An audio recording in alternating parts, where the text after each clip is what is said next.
मुझे खुद को ही खत्म कर लेना बेस्ट है मेरे लिए, क्योंकि जो मैं पैसे कमा रहा हूँ उसी से मैं अपने दुश्मन को बलवान बना रहा हूँ।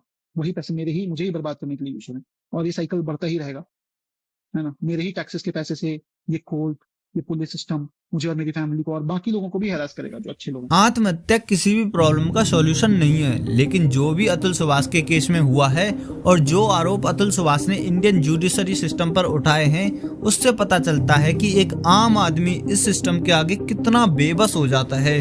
अतुल सुभाष जो बेंगलोर के अंदर एक एआई सॉफ्टवेयर इंजीनियर था, आखिर उसकी जिंदगी में ऐसा क्या हुआ जिसकी वजह से अतुल सुभाष को आगे जाकर खुद के जीवन को समाप्त करना पड़ गया। दरअसल Atul Subhash online match making website के जरिए निकिता नाम की लड़की से मिलता है, जिसके बाद 2019 में दोनों शादी कर लेते हैं। इनके बीच सब कुछ अच्छा चल रहा होता है, लेकिन अचानक से एक दिन निकिता बेंगलोर से जौनपुर वापस आ जाती है और अतुल सुभाष और उसकी फैमिली के खिलाफ दहेज और घरेलू हिंसा का केस दर्ज कराती है। और जिन धाराओं के अंदर ये केस दर्ज कराया गया है, उससे साफ पता चलता है कि यह अतुल सुभाष के खिलाफ एक साजिश की गई है, जो है हत्या का प्रयास, अननेचुरल सेक्स, घरेलू हिंसा, दहेज उत्पीड़न।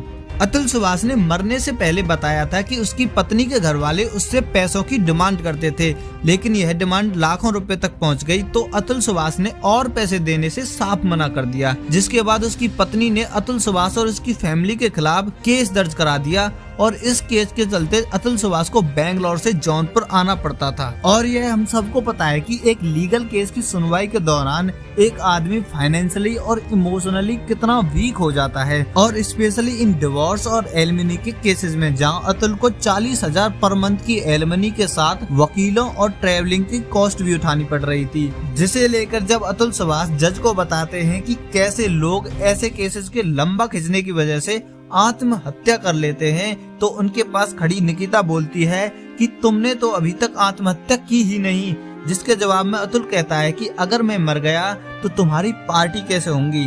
जिसके बाद निकिता के घर वाले कहते हैं वो तो चलती रहेंगी, अगर तुम मर जाते हो तो पैसे तुम्हारे घर वालों को देने होंगे, नहीं तो ऐसे ही आगे भी कोर्ट के चक्कर लगाते रहेंगे, और अगर तुम्हारे घर वाले भी मर जाते हैं तो उनकी प्रॉपर्टी पर निकिता का अधिकार हो जाएगा। जिसे सुनकर जज रीता कौशिक अतुल से इस केस को सेटल करने के लिए कहती है, जिसके लिए उसकी तरफ से 5 लाख रुपयों की मांग की जाती है। जहां निकिता द्वारा पहले इस केस को सेटल करने के लिए 1 करोड़ की मांग की जा रही थी, अब वह बढ़कर 3 करोड़ हो चुकी थी।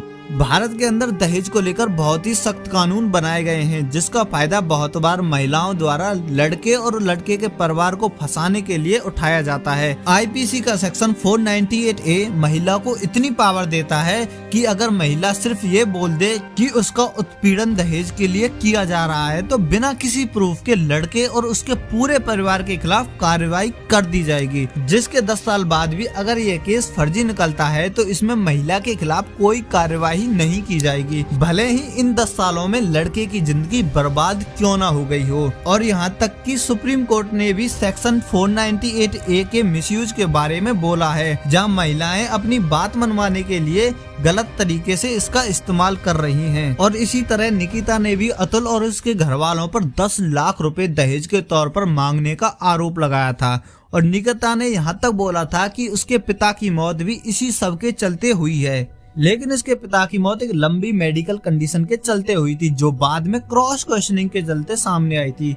और ऐसे कई आरोप थे जिनको निकिता ने बाद में वापस लिया था। अतुल ने मरने से पहले 24 पेजों का डॉक्यूमेंट तैयार किया था, जिसके अकॉर्डिंग अगर मरने के बाद भी उसके मौत के जिम्मेदार लोग बच जाते हैं तो उसकी अस्थियों को उसी कोर्ट के सामने गटर में बहा दिया जाए। विसर्जन ना हो।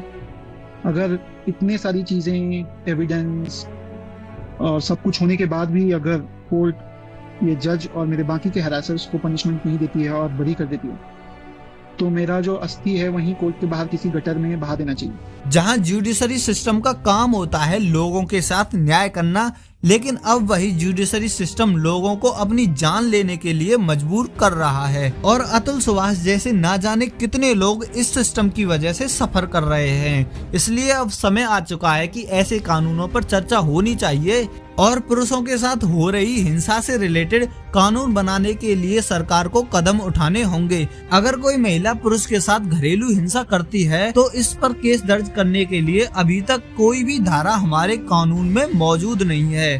क्या पुरुषों के साथ हिंसा नहीं होती? अगर नहीं तो हमारे जुडिशरी सिस्टम को अतुल सुभाष का केस जरूर उठाकर देखना चाहिए।